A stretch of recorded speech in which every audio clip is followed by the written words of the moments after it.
France 2 20e EH55 dans la liste des monuments littéraires réputés inadaptables, Guerre et paix, chef-d'œuvre de Tolstoï, figure en bon premier. Et si de nombreuses tentatives de transposition ont été faites, à la télévision, comme au cinéma, elles sont toutes à peu près ratées. Excepté celle d'aujourd'hui. Œuvre maîtresse de Léon Tolstoï, Guerre et paix est une extraordinaire observation de la société russe du XIXe siècle, touchant aussi bien au politique et au religieux, qu'au philosophique et au sentimental. Bref, ce sont 1600 pages de questionnements, de digressions, d'atermoiements, de descriptions et de rebondissements, le tout sur fond de guerre napoléonienne, minutieusement arrangé autour de la vie d'une quinzaine de très beaux personnages. Parmi eux, le maladroit Pierre Bezoukov, le séduisant André Bolkonski ou encore la merveilleuse Natacha Rostov. Les porter à l'écran n'est pas à la portée du commun des scénaristes.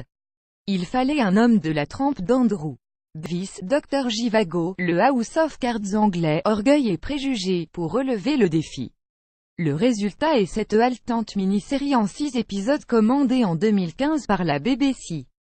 Réalisée par Tom Harper, Misfits, Peaky Blinders, elle est portée par Paul Dano, Okja, 12 Years a Slave, dans le rôle du héros Pierre Bezoukov, mais aussi par James Norton, Grant Chester, Lily James, Downton Abbey, Tuppence Middleton, Sense8, Greta Scacchi, Jim Broadbent, Gillian Anderson, magnifique dans la peau de la puissante Anna Pavlovna, ou encore Mathieu Kassovitz, surprenant Bonaparte.